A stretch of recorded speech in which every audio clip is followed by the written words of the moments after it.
Welcome to another episode of the Creators Outlet, episode 158, brought to you by our friends over the Inked marketing team. If you've got an Indiegogo or Kickstarter that you need help in the PR department with, contact Mike Gillette over at Inked Marketing. Ask for Kevin and see what they can do for you. Just go to www.inked.marketing today. Who also want us to remind you that Heel Turn the Comic is now live on Kickstarter. It's where the world of professional wrestling meets Dexter.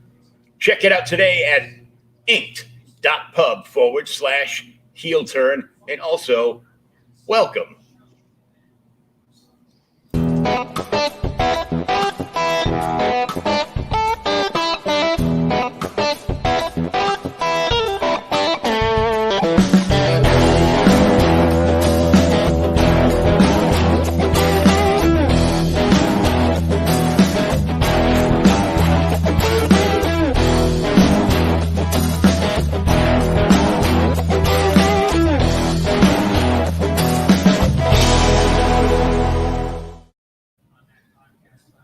Just in case.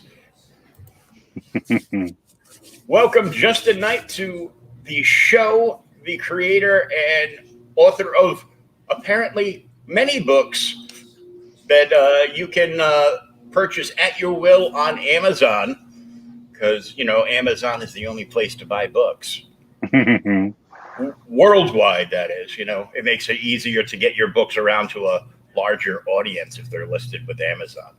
Yes. But you launched Niven's War, and I was on the stream. I missed the funny video at the very beginning. I came in just as you were making your remarks about, oh, you didn't warn me about that. It's probably best you missed that video. Yeah, I've seen some of their other ones, and for me to yell out, "Dear God," it's going to be something fiercely wrong with them. But I figure Rob is involved, so Yeah. So you launched over there, and you're almost halfway to goal, Which is great. Yeah, I mean, this crowdfunding novels aren't the easiest thing in the world to do. No. So how many of your books have you crowdfunded? This is the first. Okay, so this is the first shot at crowdfunding the novel. Mm-hmm. And you get a flexible goal of $691 with only 13 backers. You're at 286 USD. Mm-hmm. And let's see. And that's 207 GBP, which is pounds. Yes. Yes, see.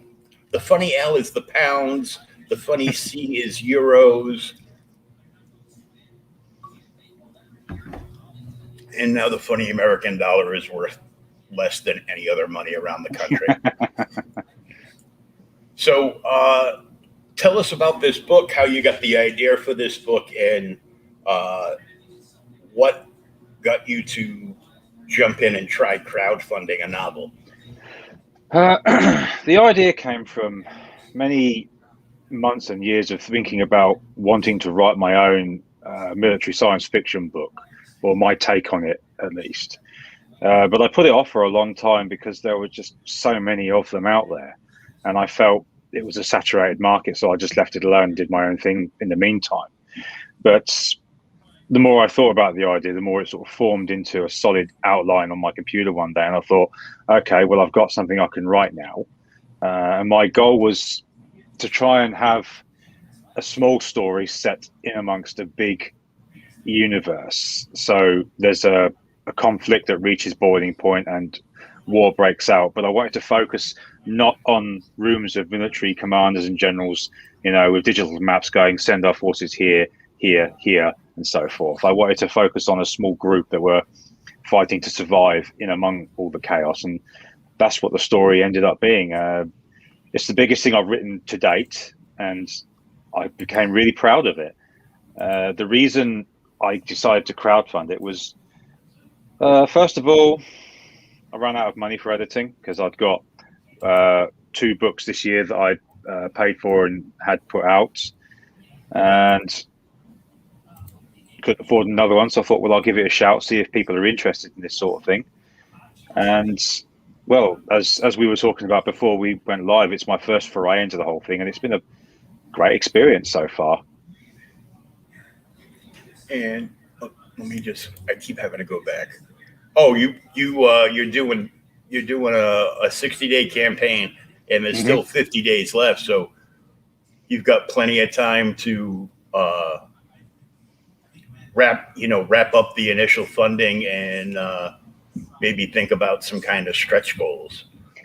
Yeah, we were talking about stretch goals on the Bargain Bin stream, and it's kind of difficult to do with novels because initially I had someone off stream suggest to me doing the audiobook. But audiobooks, to make them independently, they cost a lot of money, and I don't know if it's feasible or not, because there was one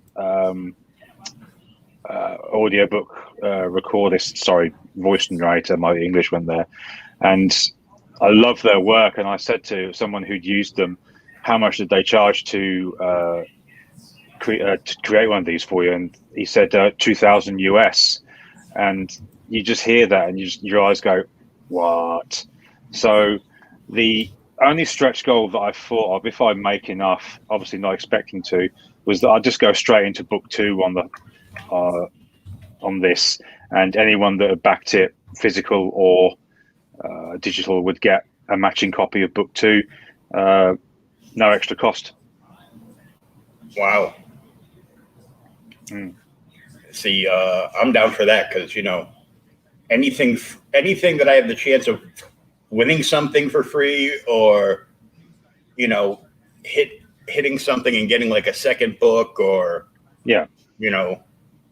usually it's all comic booky stuff. And Hale Ari is in the chat, and Lorenzo's here. Man, yeah, it's knockoff work Friday early. Yeah, but that was the idea, just to go straight into book 2 and give that to people at no extra cost. And the funny thing is, the Indiegogo you've got there is kind of a sneaky advert as well, because I've got the link for my mailing list there, which anyone that joins it gets a free book. So just looking at this campaign, you get a free book if you want it. So I did my best with this one to make it as attractive as possible. Yeah, so if you sign up on the email list, you get an ebook. Yeah, the links, I think it's the second, first paragraph. I can see the link there. It's for my own personal mailing list. Yep, that's it. There it is. Yeah, that's from my regular artist who I work with, Peter. And I said to her for the cover, I wanted a Barbarella vibe, and that's what she came up with. Oh, that's right. The Bargain Bin chaps were trying to get you to rename one of the girls Bristolian Babe. To which I said no. To which we think they haven't brought up enough money yet. But yeah, you just click where it says mail list on the campaign, and then you click get my book, and you get Wasteland Vigilante. And you can read it for free. For free. Yeah.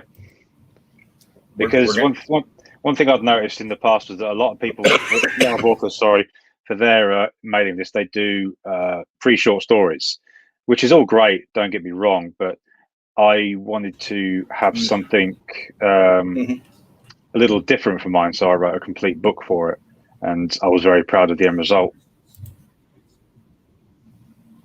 Bristolian Babe. No. No. It's not happening. No, it's not happening. Ari is going to be here trolling, because every time he goes to a stream, one of the first things I type in is, Apta Hale is Arya will shave his head if it hits 10K. Well, it hit 3K today, so he's getting close. And it was even funnier because the young lady that he agreed to sell a lock of his hair to as long as she backed the book was in the chat. And she wanted to stab my eyes out or something. He will not cut that hair, says the girl that wants hair to clone Arya. So we're waiting to see how that turns out. Yeah. So tell us about some of the other books you've done over the years. Like, how many novels do you have out right now? I can tell you now because I've got some of them here, actually. I've got a little thing where when I bring out a book, I have a copy of it, which I keep on my desk as a reminder that I've got better at doing this and kind of like a way to keep going, if you will, more encouragement. So hey, Max. One of the first ones I brought out was this, Crush Stepped in a Bikini. And this was kind of my take on a disaster movie with a science fiction setting. And it's my wife's favorite book, actually, that I've written, because she really, really loved the story. And I had a hard time editing this one because the editor was a nightmare to work with and nearly wrecked the book. And I nearly deleted it. So I was sitting in the computer one day figuring what to do, and I think she threatened me with physical violence if I deleted this because she liked it so much. So in the end, I had to get rid of the editor that I was working with, and because I had no money to do it, I just do as good an editing job as I could myself with the help of beta readers. And in the end, it came out, and it's got some good reviews on Amazon, so I was really appreciative of that. And then this is the latest one I brought out, The Adventures of Furman Sims. It's kind of my homage to an old Marvel Comics UK character I had called Death's Head, who was stupidly killed off. And it's about a former cop turned bounty hunter who is doing his best to escape his past, but at the same time forge a living independently.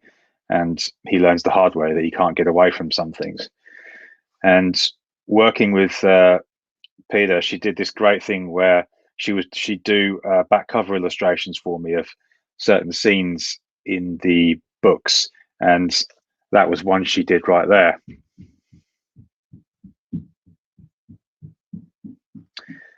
So I really, really liked that. And it was a trend she started with the next one I'm going to show you, which was Harem Nights. And Harem Nights was my take on the old 80s and 90s action movies that I loved as a kid. And I wanted to write short but packed novels of action and whatever else I could fit into it. And this was the first result. It sold really well. And that's the back cover, which again, first thing Peter did. Ooh, sexy. Yeah. And I remember we had a conversation about it because she said to me she had the idea for a back cover. And I said, what have you got in mind? And she said, well, that's a certain scene in the book you're talking about. I said, yeah, sending me that. And she came back with that. And I said, how did you draw that? You never told me you could do this. And she said, well, she used to do those classes where you'd sit with the nude model and paint them. And I went, wow, what was that like? And she'd tell me all about it, and I was fascinated with the story. So then we get to this one next, which was the second part of the Harem Nights trilogy.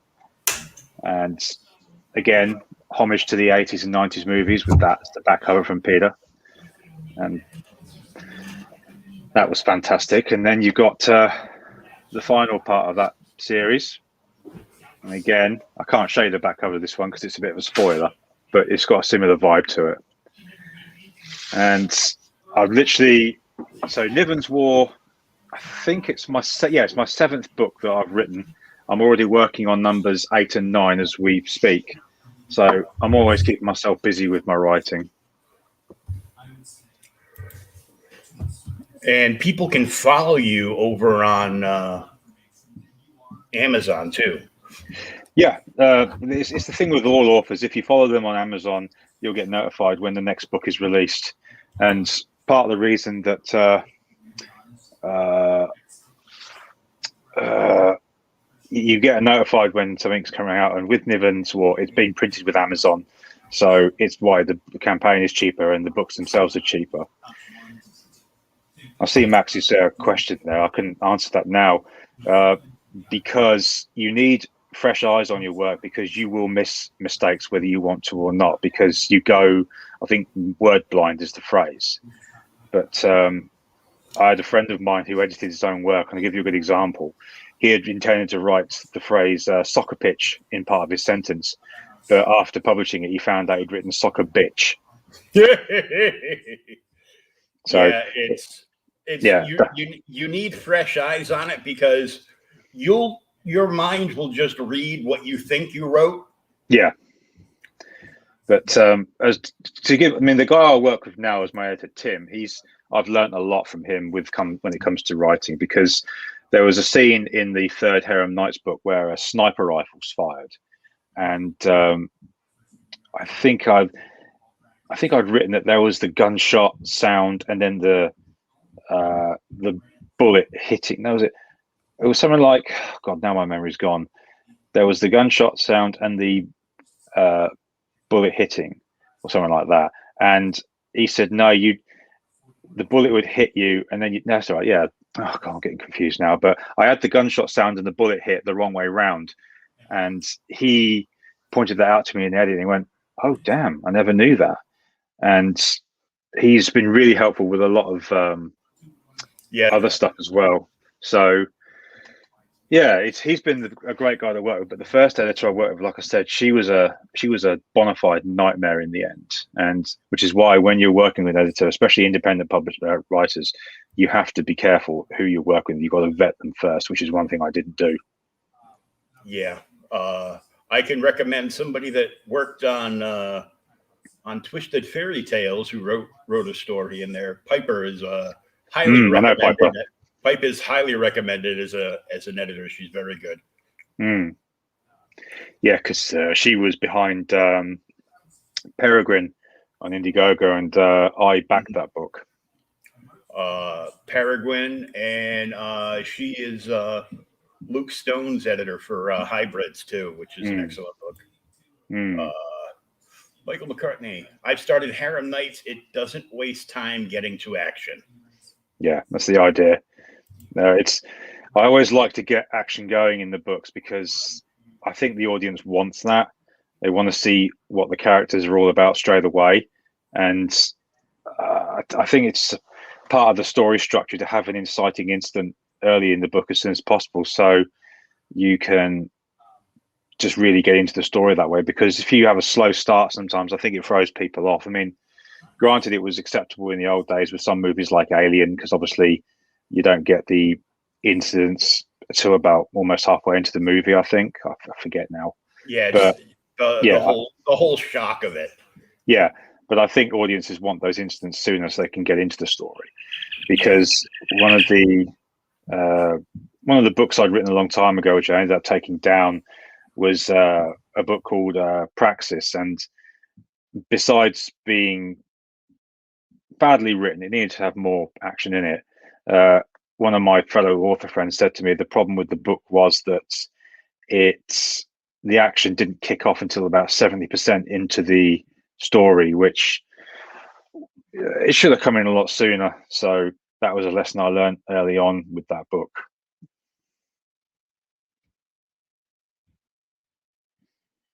And as you probably see on Amazon,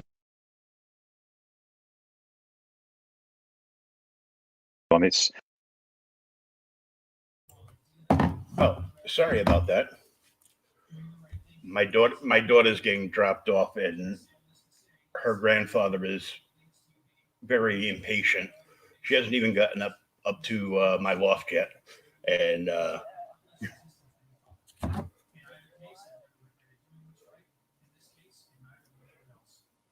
And hey, next time, hang the phone up before you start talking shit about somebody. Can you hear me?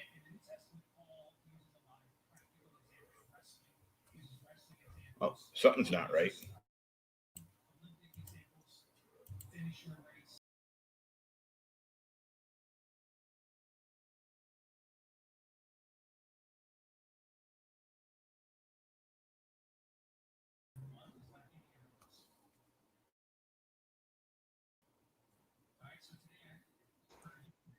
Oh, there we are. Yeah, there we are. Okay. That was weird. Yeah. Peter's laughing because I'm messing up on stream now. My daughter's getting dropped. My 13-year-old daughter is getting dropped off, and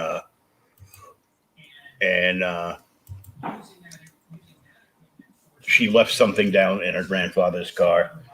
And Yeah. There she is. Hey. Papa said to go, hurry up and go back down and get your iced tea. Because he's got to hurry up and get to the bank. All right?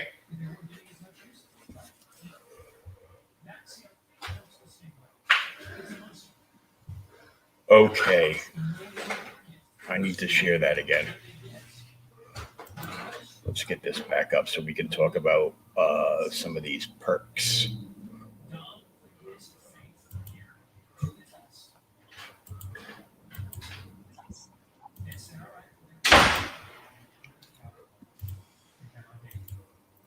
There, that's much better.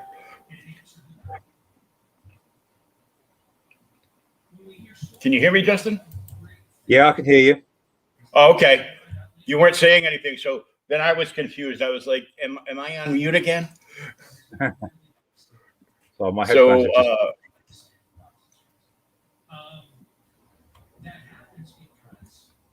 So you've got the tip jar.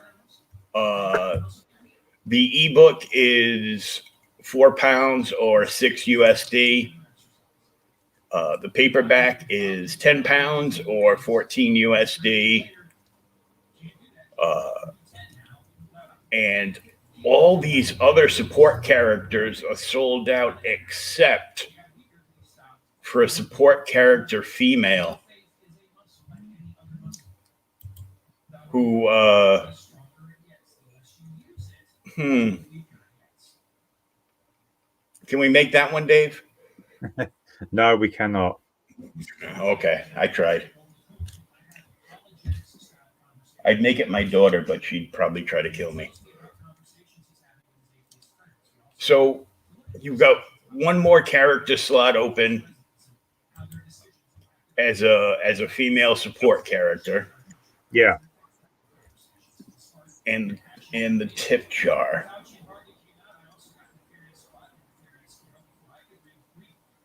And you have this where you can click to download a preview of the unedited manuscript. Yeah, it's the first few paragraphs. I think it's about a chapter for people to read and see if they like it themselves. So the beginning of the book, just to give them a taste of it. Yeah. You know, to see what it, see what the book's about, how it's going to start out. Or if somebody wanted to bust your chops, they could be like, this way you can read the book to find out how bad it is without an editor, Max. I'm sure it's not as bad as when I write. So yeah, it was just, I suppose, a little preview for people, because obviously I didn't have a trailer for it at all. And obviously because there's no pictures to post, because it's not a graphic novel, I thought, well, I'll do a little preview for them instead, just to give them a taste of what happens before the action kicks in. Mm-hmm.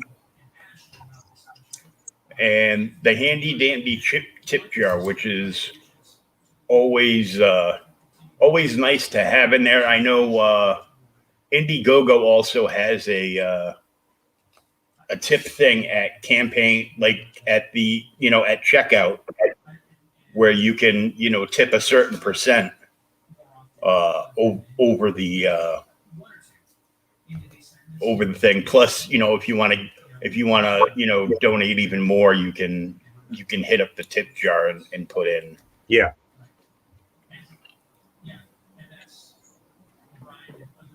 Yeah. As Indiegogos go, I suppose it's very no thrills, but I got to be honest, I did struggle with some of the ideas for tiers.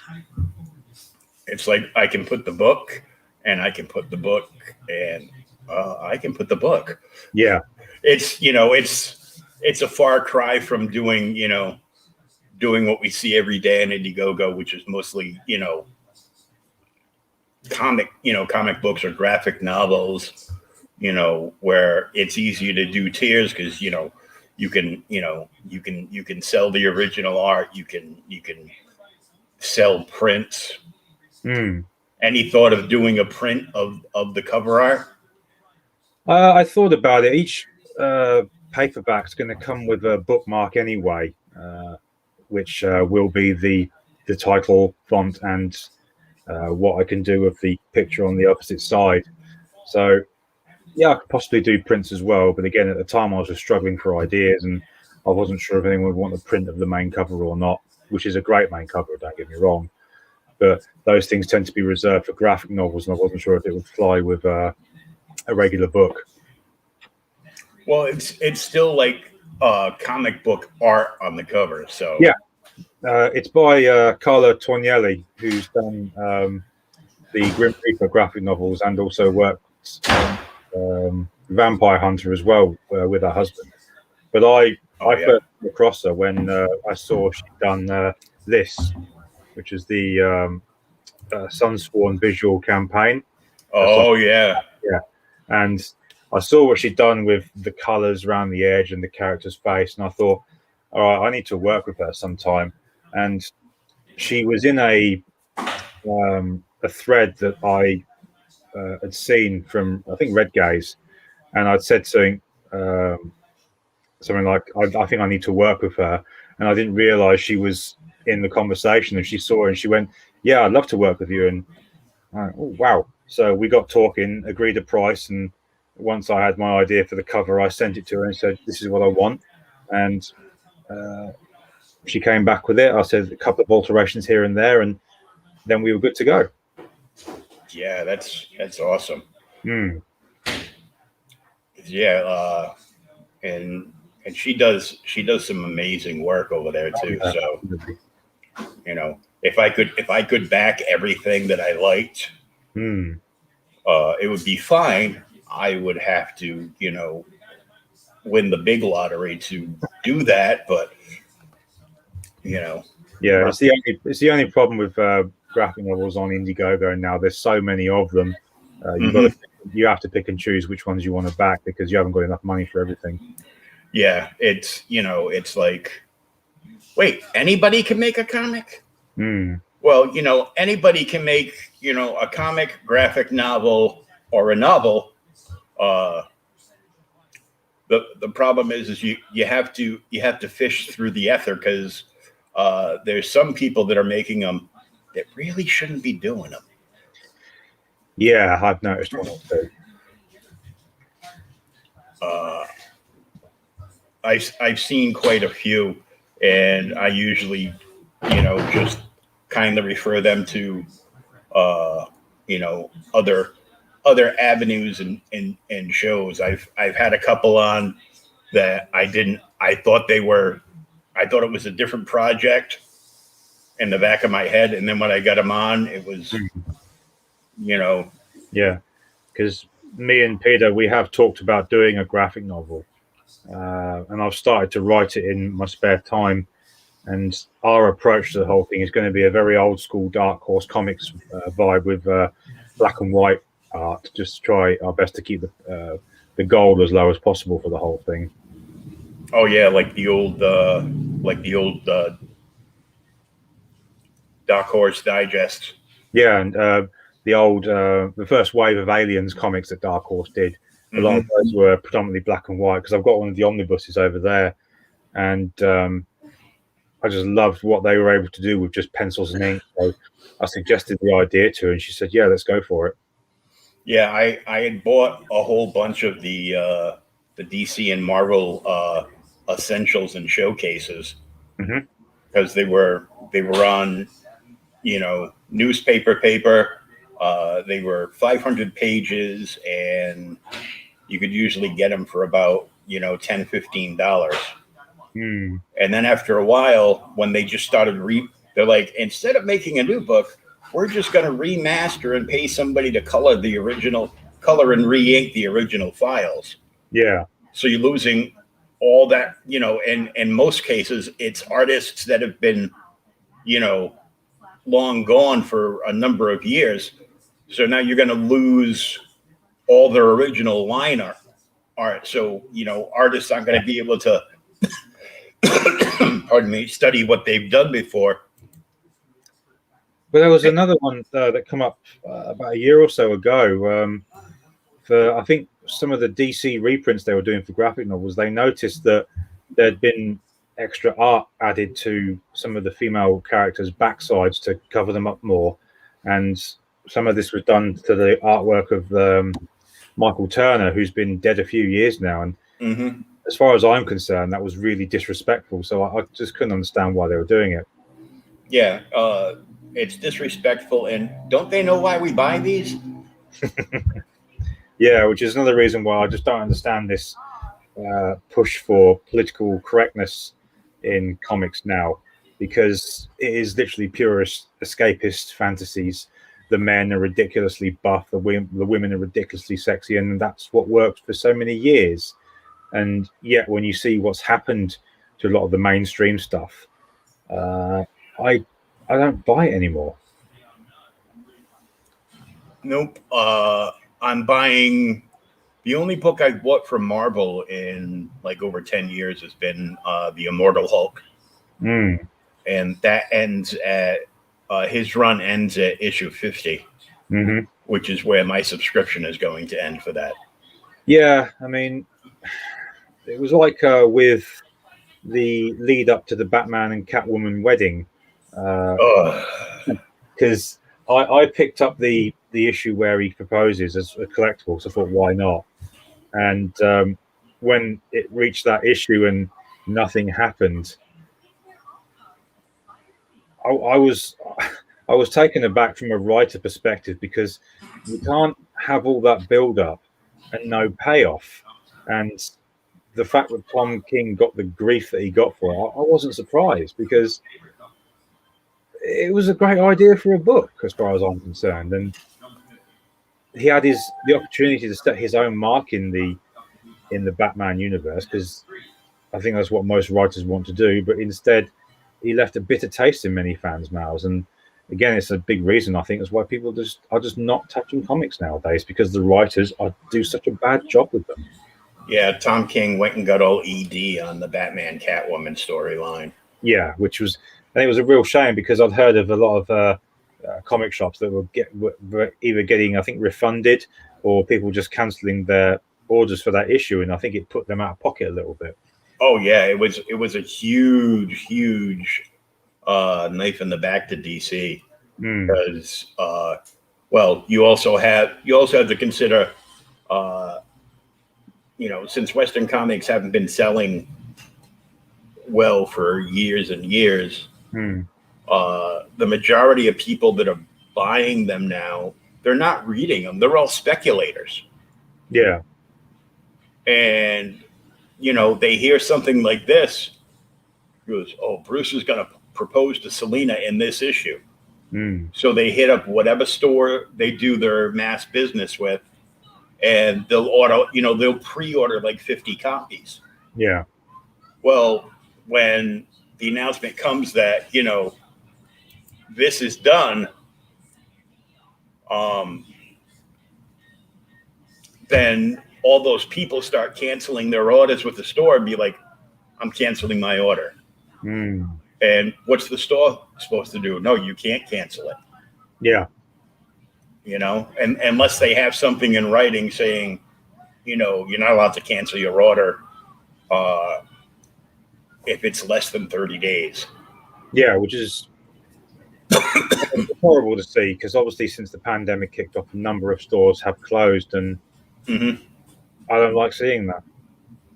And they're not going to reopen, and like even the shop that I've been going to since I was 15 has gone manga heavy. Yeah, a few of them have, so I hear. And he'll keep having sales where like stuff that has been sitting around for too long, he'll put up a sale for full manga volumes, like the regular paperback ones. Yeah. But you're still looking at like 200 to 300 pages for around, $10 US, Mm-hmm. $10 to $15 US. And he'll put them all on sale for like $1 a piece to move them, because they're so thick and cumbersome. They take up a lot of room, and he needs to get rid of them to get more. So the manga community around this area has nicknamed that store it's the dollar manga. I'm going to the dollar manga store. I'm going to the dollar manga store. But he's got a lot of collectible manga that's worth quite a bit. Full collected volumes that he had like all the issues for, that are all in like brand new shape, that he's just putting up online, to sell. Yeah. Because once you get the nickname of the dollar manga store, nobody's actually going to go in and buy full price manga. Yeah, it's a shame. It's like, you have a sale? No. When's the next sale?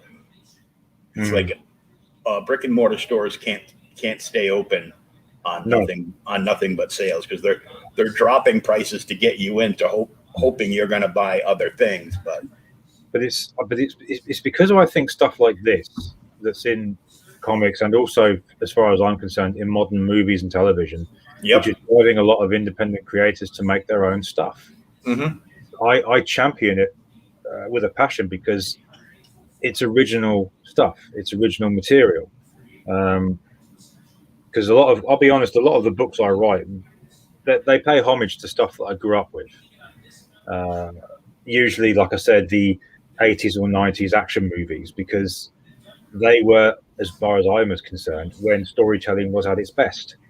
And for me, when comics became unreliable, when movies became unreliable, I just returned to books and just started writing and trying to find all the old sort of style pulp books that I could read to learn the craft and hone what I was writing. And the funny thing is, I also said to my artist Peter, who I work with regularly now, from now on, any cover that I do, I'll, in your mind, make it like a movies poster from the 80s or 90s. Mm-hmm. Because it's more of a personal thing for me, I suppose. With movie posters like Black Rain and Blade Runner, there was that sort of pastel style art, which I think was and also with the Star Wars movies, which I think was a beautiful way to make these posters. But nowadays, it's all computer, it's all digital, and it doesn't appeal to me anymore. So that's why I turned to this now, because when you don't like what's out there, make your own. And I think that's why I said I champion a lot of independent creators, especially with CG UK crew, because I love what they're making. I mean, when Ario was telling me about Tailless, which I have backed, I think he said it was his nod towards Saturday morning cartoons. And I don't know about you folks over in the US, but here in the UK, I grew up watching those with a passion, because you get up in the morning after school and you'd run downstairs and watch Thundercats or anything like that, and those were some very fond times for me as a child. So that's why. Yeah, it was the only day that you got up on time for school, because there was no school. Yeah. Yeah, I would rush downstairs, and sometimes I would get up as early as like 6 o'clock in the morning, and they would be rerunning the original Speed Racer cartoons. Yeah. Which would go into like an hour's worth of like Super Friends, and they had like various other ones, and everything would end with Looney Tunes, Mm. just before lunch, and then you'd sit down, you'd have a sandwich and start watching either this one UHF channel would be full of spaghetti westerns, Mm. and the other one would have like creature double feature, so you would get like either monster movies or like the big monsters, all the kaiju stuff, and depending on my mood, it would either be a western or it would be the monster movies. Yeah. Usually it would be the monster movies unless they were running Big Valley, because then I could get to see a very young Linda, what's her name from Dynasty. I mean, with the cartoons, it would be stuff like Godzilla, Spider-Man, Spider-Man and His Amazing Friends. Yep. And, I could go on and on, but there was a charm in the storytelling because it was by people who had a passion for what they did. And I think with modern storytelling, particularly comics, I don't think that passion's there. I think it's not. They're just making the books now so they can hold on to the IPs. Yeah, I think to make money off of the animated series, the live action stuff, the TV shows. Yeah, that's all it is. I saw a video Kat Rocha, the editor, did on one of Mags Versaggio's books that got made into a series. The name escapes me now, but we must have said his name 3 times because he's here now. There he is. Hey, Dave. And he wasn't subscribed to my channel. But the book was Pirate Queen, and I don't know how it got published because I've seen some of the interior writing and it's awful. But yet that got turned into a series on Sci-Fi, and I thought I'm never going near it. And funny enough, it got cancelled before the first season was done. So as far as I'm concerned, the passion for a lot of this stuff just isn't there.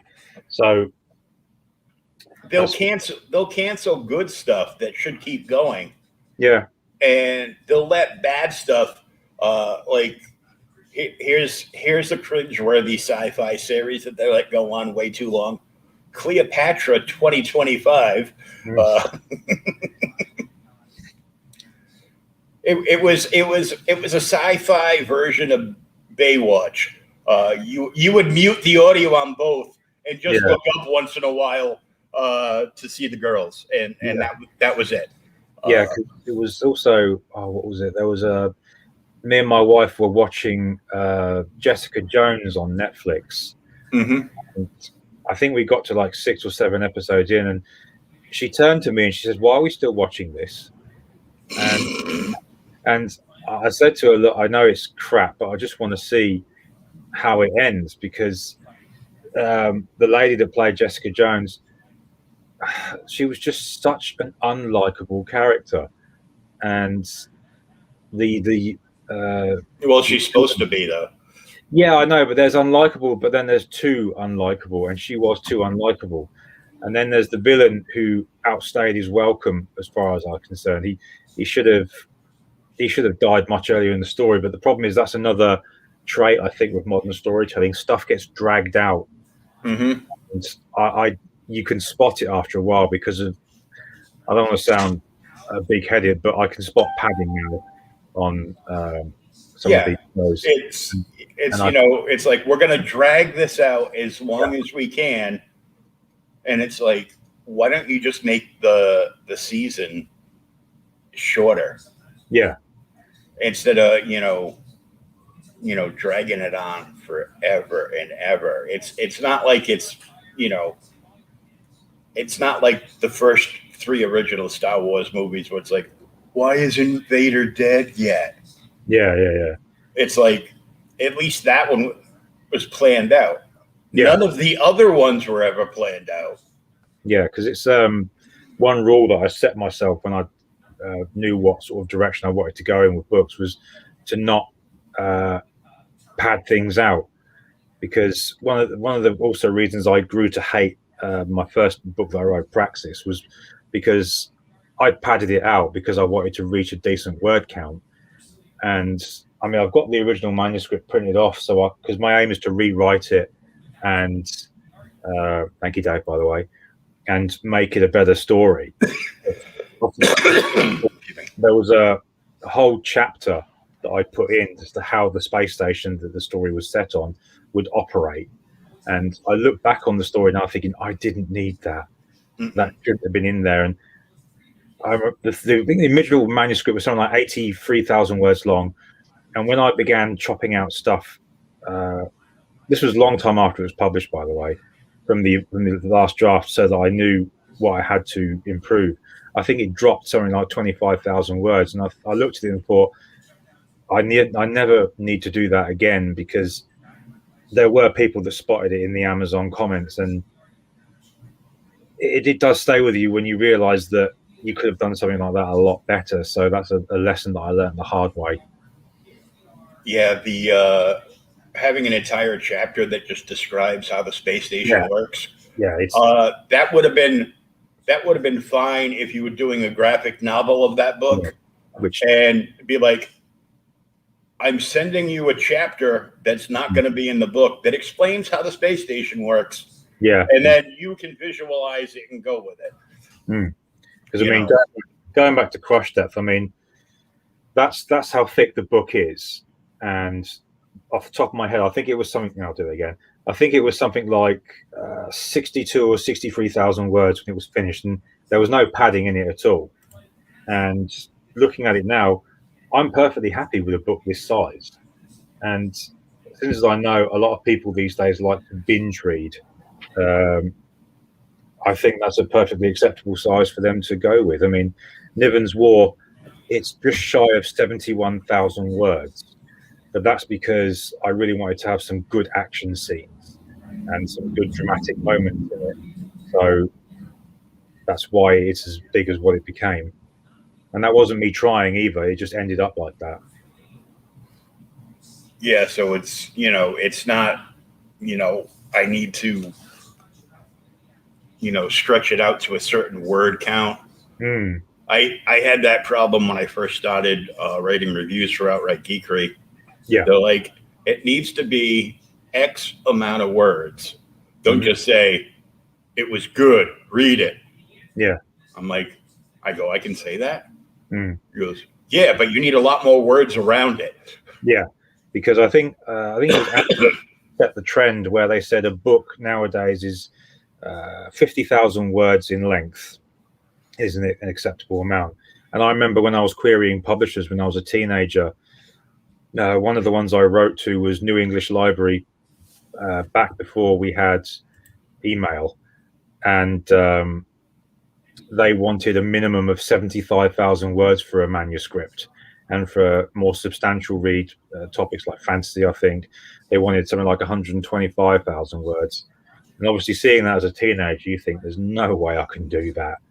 But Wasteland Vigilante, for example, that was written during NaNoWriMo 2019, and that was about 52,000 words. And when I was finished with that, it was a scrappy first draft, but I was happy with it. And when I sent it to my editor, he come back and he said, "You need to add to this." And I was quite taken aback because I thought I'd nailed it. Of course, as writers do, they tend to think these things. And I said to him, "Where do you mean?" And he highlighted this one bit of the book where he said, "There's a whole bit here that feels like it's missing, which you should have written in. You need to add in what's happened here."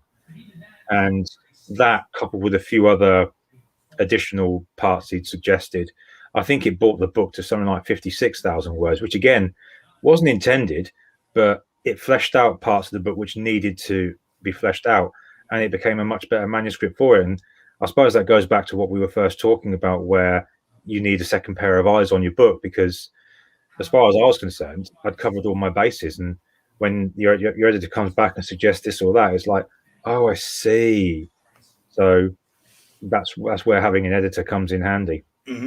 Where you after months upon months of writing, you're like, this is great. Then you hand it to the editor, and a few weeks later, the editor emails you back and asks you, "What the hell were you thinking?" Yeah, yeah.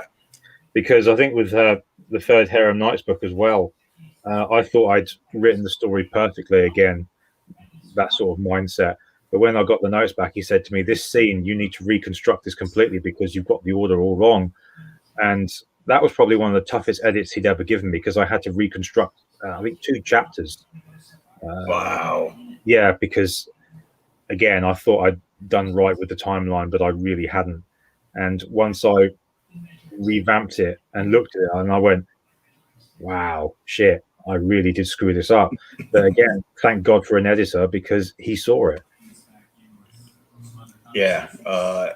If you don't think you need an editor, then you don't need to write a book. Yeah. And when someone tells me they do their own editing, I get very suspicious about it because, again, with Crush Step, I went through that draft so many times to get it right, and I was still catching mistakes. And thankfully, my wife is she's one of my beta readers, and she reads books like Men Drink Pints. So I gave it to her to review, and she came up with loads that I'd missed again, and we got it as good as we could. And the reviews speak for themselves, but yeah, you do need a good editor with these things. And it's fine having your wife edit because she's just waiting to tell you how wrong you are. Yeah, but I love her for it, and she's been a great help with all of my stuff because she's happy to read it, to pick it apart for me because, wow, she gets the first privilege of reading the stuff before anyone else comes out. So I suppose that's a little tick in her box, if you will. Yeah, I know a few people that their wives are their beta testers. Yeah, I think it's a perfect partnership because the thing with wives is they will tell you the unfiltered truth about these things, and it was because of her that Crush Death got published when I nearly deleted it, and as a result, I dedicated the book to her because she saved it. It's like, this is inadequate. Yeah. Like that other thing I told you the other day. But for example, she was on at me about advertising the books and talking about my work on TikTok, which I couldn't grasp it first. I just thought, what the hell am I going to do with TikTok? But there's another author I know, she started doing TikTok, and because she talks about her work so frequently on TikTok, and other people found her as a result and did their own videos about her books. She's attracted a new audience, and she's got loads more reviews on her books on Amazon. So I thought, right, I think I need to take a look at this then. So I put my first video out today, and it's got a couple of views, nothing special yet, but we'll see if I can build on it. Dave's an oversharer. Yeah, don't we know it? We know. Dave, by the way, I watched Domino last night. Yeah, because it's strange sometimes if I see a book and the art attracts me so much that I'm like, I really want to buy this. I want to read it, but I mean, I want to look at the artwork because it's gorgeous. And then after after you've pledged, then it's too late. You find out that the author actually was his own editor. And you're like, oh, my anticipation of this has just crashed and dived like a Marvel movie. Yeah. I mean, I've seen the fuss surrounding the new Black Widow movie, and I've just read it and gone, and it kind of makes me glad that I jumped off the Marvel train when I did a long time ago. And I don't miss it. And given the way it's going with the likes of Black Widow, WandaVision, and Falcon and the Winter Soldier, I'm not sorry that I did. And again, it's just an excuse for me to create more of my own stuff. So I'm happy to do so. Dave, we don't want to know about your TikTok videos.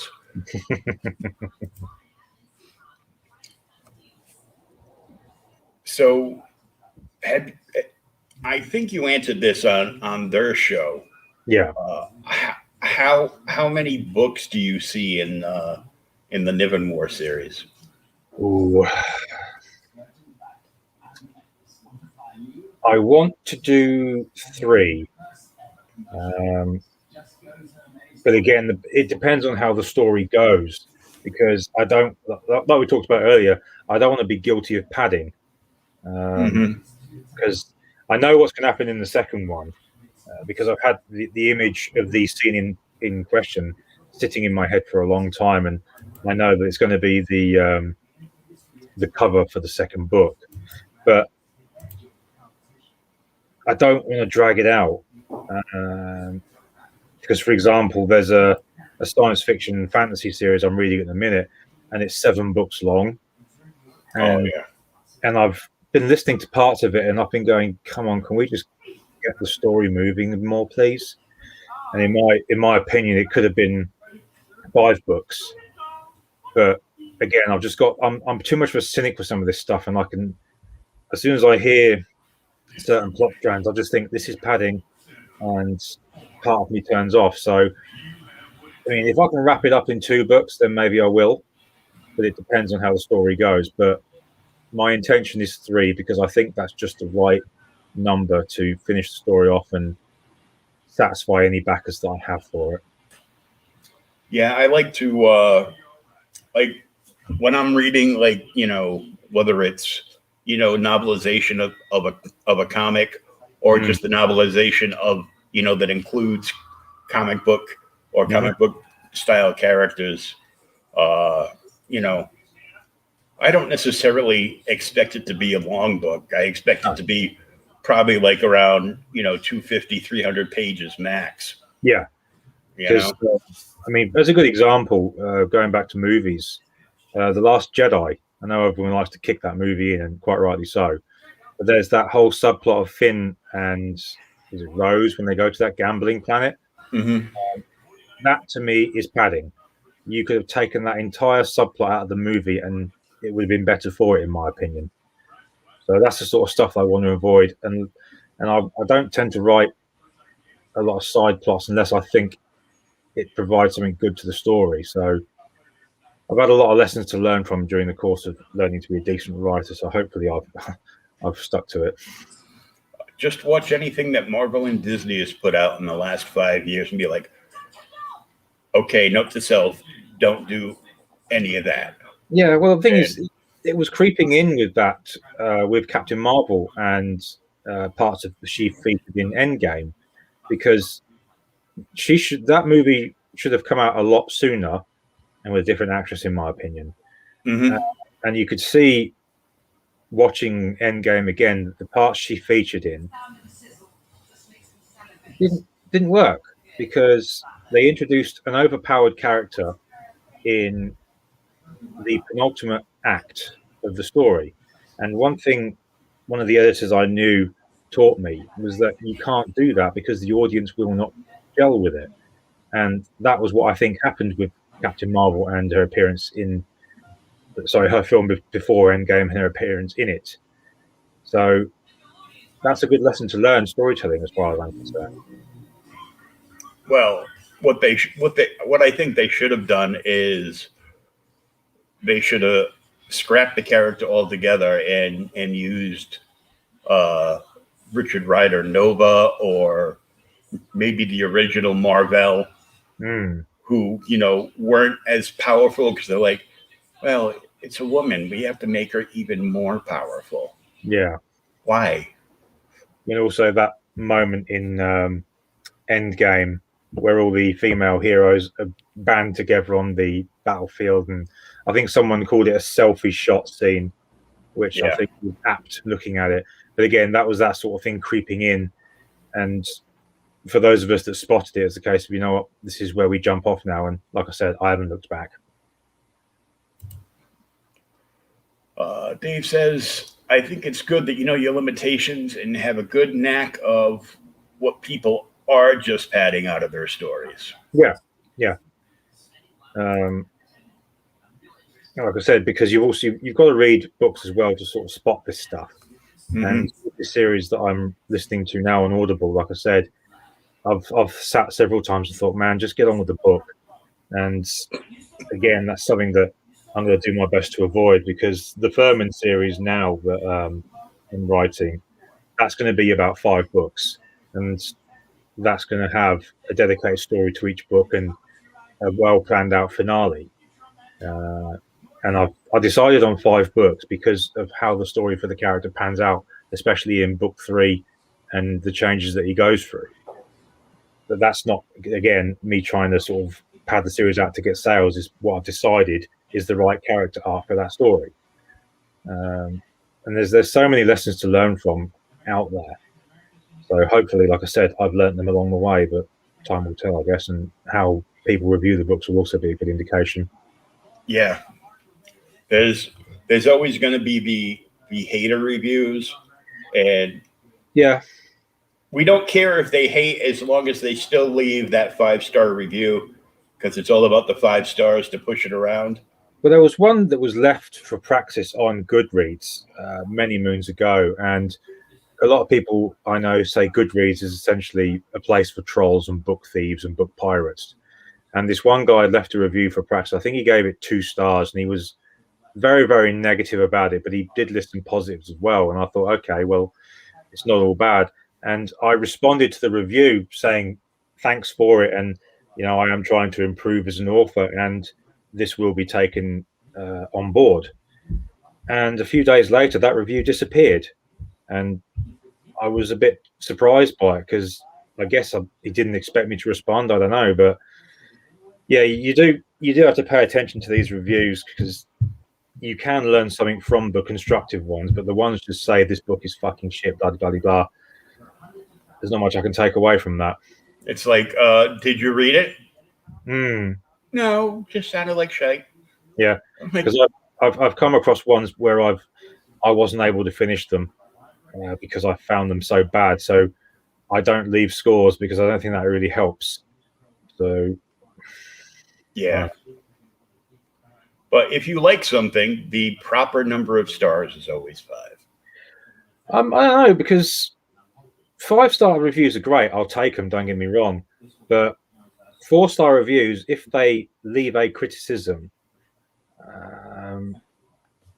I could take that on board, because another author I used to talk to once said that he thought 4-star reviews were worth their weight in gold, because you showed that somebody loved your book, but at the same time they had a little problem with it. And if they say what it is in the review, you think, okay, I appreciate what they've said there. So I love 5-star reviews, don't get me wrong, but if I get a 4-star or even a 3-star, I will see what they say and why, and take it on board. Because they seem a little more believable when somebody else comes up to your author's page. Yeah. And if it says if it's like all 5-star reviews, some people might be like, well, they apparently had their entire family come online and give a fake review for their book, or it's the publisher doing that. I'm sure you'll be getting 6-star reviews. I hope so. But yeah, I mean, it's a balancing act with reviews. Anyone that leaves a review, I'm always appreciative of. But this week, for example, I had my first bit of fan mail, which blew me away when I saw it, because this chap had said he'd read Harem Nights and loved them, and I was so taken aback by it. And I said, and because it was first thing in the morning when I read it, it literally perks me up for the rest of the day. And I wrote back saying, thanks very much. This is great. I shilled Niven's War to him, and I said, you can also get this book free for signing up to the mailing list.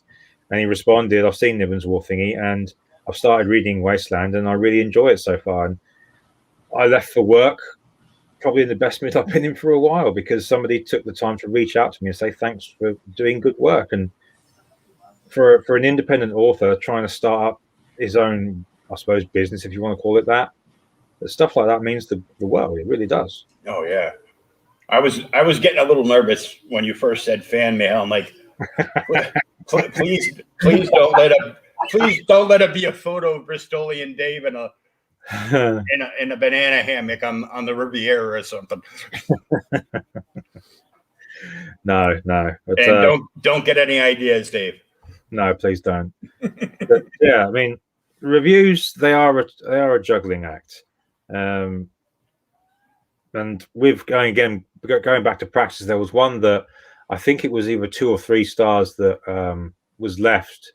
No, 4 stars this one was actually, which was one of my favorite reviews for that book, which was slow start, but what a finish. And I remember looking at it, thinking, you know what, he's got a point there because of how the story ended up. So it's for people like that I'm going to rewrite that book and make it better than what it was when it was published first time round. Yeah, Mike Barron always says that you got to hook the reader within like the first 5 minutes of any book, whether it's a comic or a proper novel. You have to hook the reader within like the first 5 minutes. Mm-hmm. You have to have that hook to drag them in and get them immersed in with the characters in the book like right away. And once you get that connection between the reader and those characters, they're not going to want to put the book down. No. So yeah, that's part of the aim of the style of storytelling that I have, and so far I think I've done a pretty decent job with it. And how many books total do you have? Niven's War will be book 7 that I've written, and I'm working on books 8 and 9 now. Book 8 is the second Furman Sims adventure, and book 9 is a standalone science fiction story, which I had the idea of during the week. So how I work is if I've run out of steam for one, I'll jump to another and vice versa. So I'm always keeping busy. I'm always in front of my keyboard. And since I don't have a lot of distractions now with what I don't watch or read, time flies when I'm working. Oh, God, that drawing on the bargain. I'm surprised Dave doesn't want to put that into the next Red Valkyrie auction. He can put it right beside one of Si's drawings. I don't think I've laughed as hard as I did when I saw that drawing for a long, long time. And it made that stream that we did together on that Monday night very memorable because the guys were great with stuff like that. But when Dave flipped his drawing over and I laughed so hard, I think my head turned red and I had a massive head for a while. So that's why I had to take my glasses off. I was laughing so hard. Yeah. I couldn't breathe. I was bawling my eyes out. Yeah. Oh my God. Yeah. It was ridiculous. That's why I love the CG bargain bin guys. I think they're great for stuff like that. And as well, I suppose I'm enjoying live streams even more these days, which is kind of funny when you think about it, because I find them more entertaining than TV. Mm-hmm. Because it's people talking about their passions, showing their passions and their talent, I suppose you can call it, Dave. And you could, but I wouldn't. It's it's just fun, and there's a lot more entertainment on on YouTube and various other platforms than there is on TV anymore. So when it comes to YouTubers, I often think of that verse at the end of The Sound of Silence by Paul Simon, where he says, "The words of the prophets are written on the subway walls and the tenement halls." To me, that's YouTubers these days, because YouTubers, they talk about their passions, advertise what they see as good work and denounce what they see as bad work. And I think that's part of the reason that a lot of journalists don't like them, because if someone wants to talk about something they don't like, say on YouTube, they can put up a video within 10 minutes. I don't know what the time ratio is, But if a journalist wants to write a piece about something, he's got to write it, he's got to get it edited, he's got to get it published, and he's got to get traction for it online. I think YouTube's much better for that. And that's why, in my opinion, you get so many hit pieces written about YouTubers by journalists, because they want to take them down a notch or off that ladder completely, depending on your point of view. Mm-hmm. Yeah, I'm like, there aren't many real journalists left. They're not. Most of the people that call themselves journalists nowadays are activists, just pushing agendas. Yeah, and I'm like, I got a way to deal with you. Yeah. It reminds me, because Dave Rubin said the same thing. I think he said it on Bridget Feddesy's podcast. They've stopped becoming journalists and they've become activists now. Because I think he had someone write a shitty piece on him after he had a conversation with a very right-wing guest. I forget who it was now. And the writer of the piece, which was for Quillette, condemned him for not going hard enough. And I think Dave Rubin has his style of talk show from Larry King, who was never confrontational but had kept it at a very conversational level. So, yeah, that's what I think about YouTubers. I think their honesty and, in cases, their passion for their project, they've led to a lot of purchases for me, and a lot of non-purchases. Because when I used to game, I always remember when I had the Xbox 360 with the Kinect, and I got free pre-orders for the Star Wars Kinect and the the Steel Battalion Kinect, because they looked really good.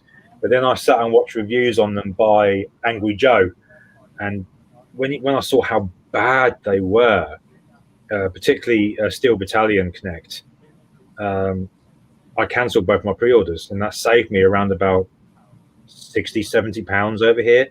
And I was eternally grateful for stuff like that. And it's also why I love watching a lot of these launch streams for Comicsgate products, because you see the passion in it. And again, I admire that passion, which is again why I back so many of this stuff, like Tailless, for example, because I admire it. I really do. Yeah. It's journalism died years ago. It used to be about finding the truth. Now it's about pushing your truth. Yeah. I'm sorry. There is no such thing as your truth. Yeah. Yeah. There is just the truth and not the truth. Yeah. Whenever I hear or see someone say, "I'm telling my truth," I immediately go, lying. Yeah, because I think back to that, what happened with Andy Signor when he was with that YouTube channel. I forget his name now. And he was revealed. I think he got Me Too'd. He was I think it was the second or third person to get Me Too'd, and he had to go away in the end. And when he came back with his own channel and set the record straight, it turned out this woman had lied about what he'd done to her. And when she was rebuttaling it on her Twitter, she said, "I told my truth." And when I read that, I went, "Nah, hang on a minute. Something's not right about this now."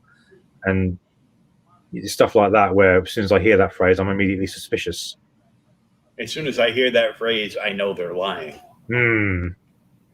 Let's see. What are other clues that certain people might be lying? The Kamala Harris cackle. The White House press secretary with the phrase, "We'll circle back." And I'm still trying to find, which button on my PS5 is the circle back button. And because it's not a circle back, we're not going to answer that ever, because we haven't figured out how to spin it to our profit. Yeah.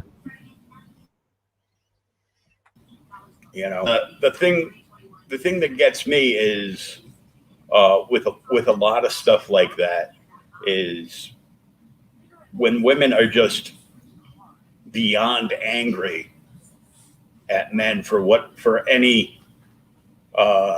not to diminish women out there, but for sometimes very silly reasons.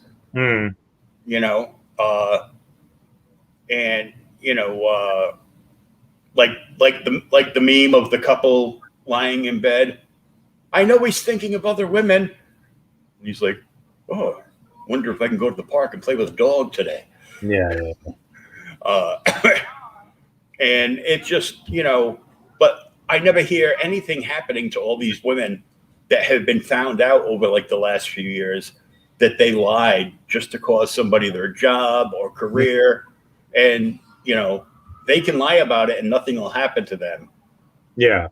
And then, somebody's life is ruined for nothing. And yeah. There was an incident over here, I think 2018, 2017, a guy spends a night with this woman and next day she accuses him of rape and he gets arrested and investigated by the police. I think it cost him 2 years of his life in investigations and trials, and the trial, sorry. And partway through the trial, his lawyers finally got hold of the messages from this woman's phone where she admitted that it had never been rape. It was a good time for both of them. And the case was dismissed. And he unintentionally, as he put it in a magazine interview, became the poster child for wrongly accused men. And this woman just disappeared. Yeah, nothing happened to her. Just walked away. And it's funny over here. Everything was all about Me Too until Biden got in. Well, the Me Too thing, I watched it happen, and don't get me wrong, it was horrible for these women that had stuff done to them by folks like Weinstein. It was absolutely appalling.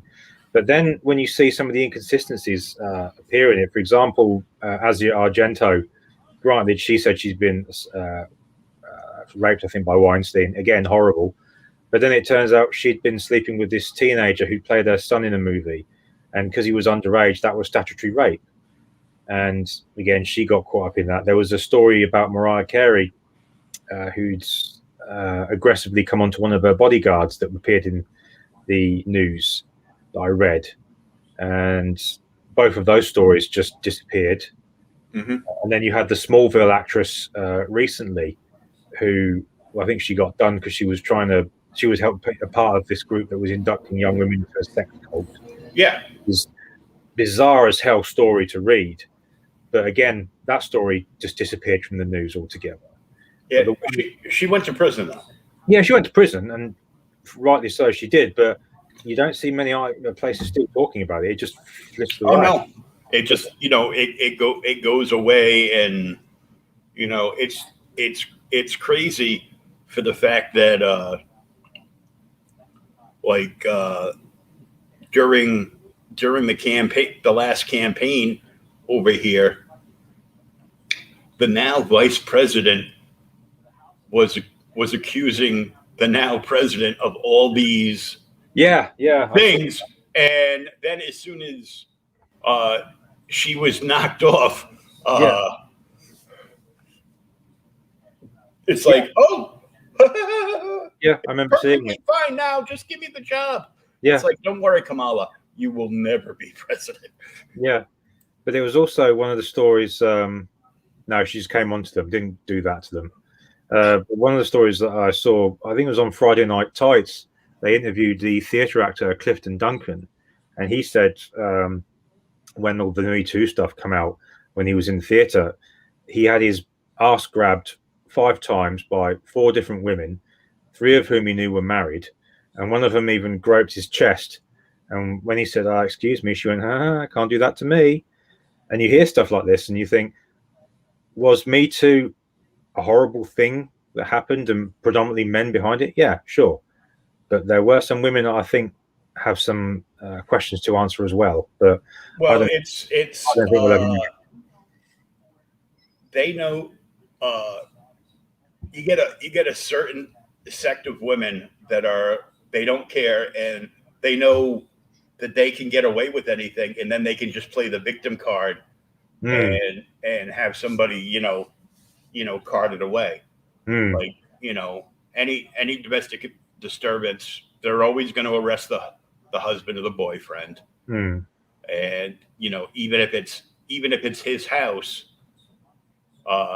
they'll let her stay in there, and she'll probably burn it to the ground, because everybody wants to date the hot chick till their house is on fire. Here we go. Write and apply, Dave. Write and apply. You never know. You might have a shot, Dave. You just have to get a lot tanner. But yeah, well, that was a nice little tangent. It was, wasn't it? Yeah. It's like we went for a Sunday drive and somehow we ended up in Turkey.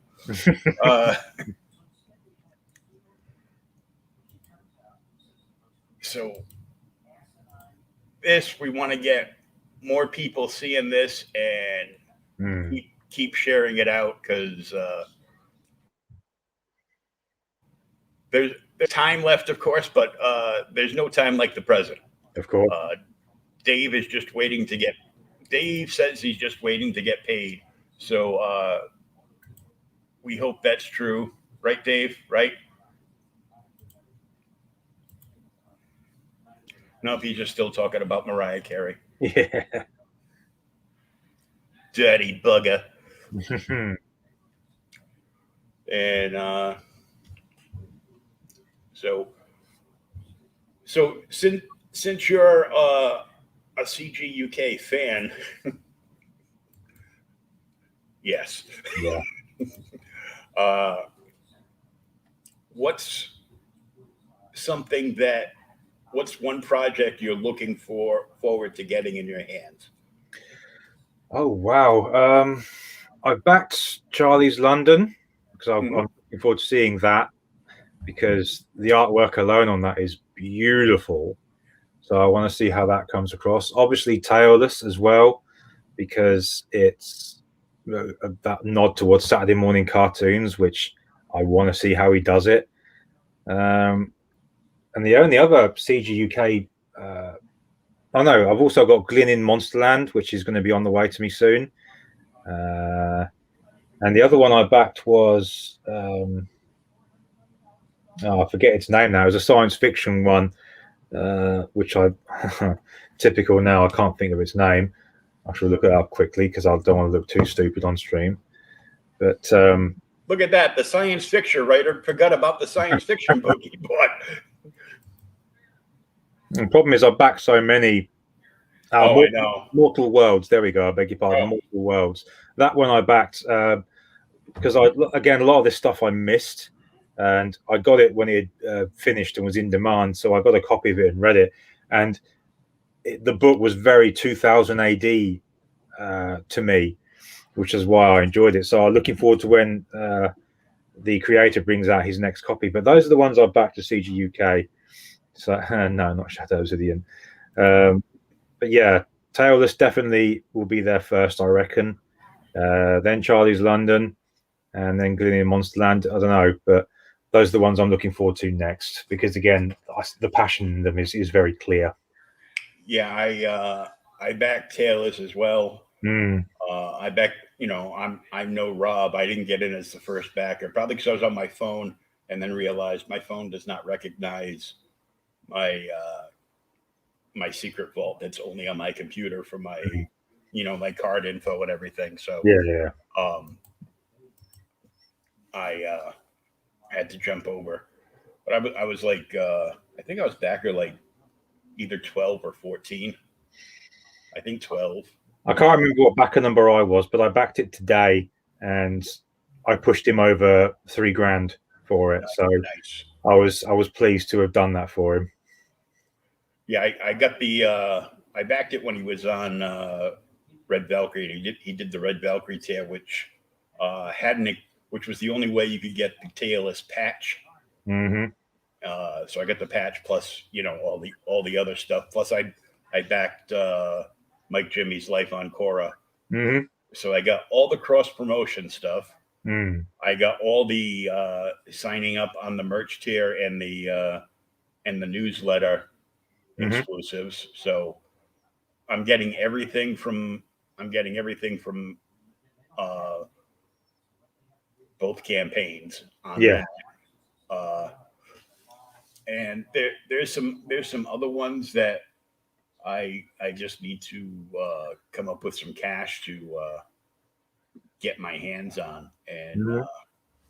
I know for over there, I Monday we had to reschedule, uh, but Monday Ben and Max Hedstrom are coming on and talking Rokan Brilliant. next Monday afternoon. I definitely want to get that book. And let's I've got like 7 more shows like lined up before I even get to Friday, and next Friday has a double show too. So Awesome. I'm like, you know, from meeting all you guys over there, and it got me so instead of doing Creators Outlet 3 times a week, I do it up to 6 times a week. Mm. I do Monday, Tuesday, and Friday still, but I've got slots at 1 in the afternoon, like today, because it's what 6 o'clock, 5 or 6 o'clock your time. Because it's currently 7:30. Yeah, and then I go again 9 p.m. my time, Mm. which is way too late for you guys. Uh, but you can watch the replay or just download the Absolutely, yeah. podcast. So there's plenty of stuff on there. But everybody, go out and get yourself a copy of Niven's War. Back the campaign. If you're like Dave and myself and don't have any money right now, share it out every place you get social with your media. You can put the link on places that aren't Facebook and Twitter, and share it out that way as well. And Justin, why don't you tell everybody where they can find you and follow you online? Well, you can find me on Twitter as @BurntScribe. You can, of course, find me on Amazon and follow me on Amazon for news and future releases. And I've just started a TikTok channel as @BurntScribe as well, so you can see how ridiculous I make myself look on that platform. And occasionally on here when I am a guest on people's streams like this one, which I'm eternally grateful for. Well, I always like talking to somebody that's got something to talk about, especially if it has a geeky side. Absolutely.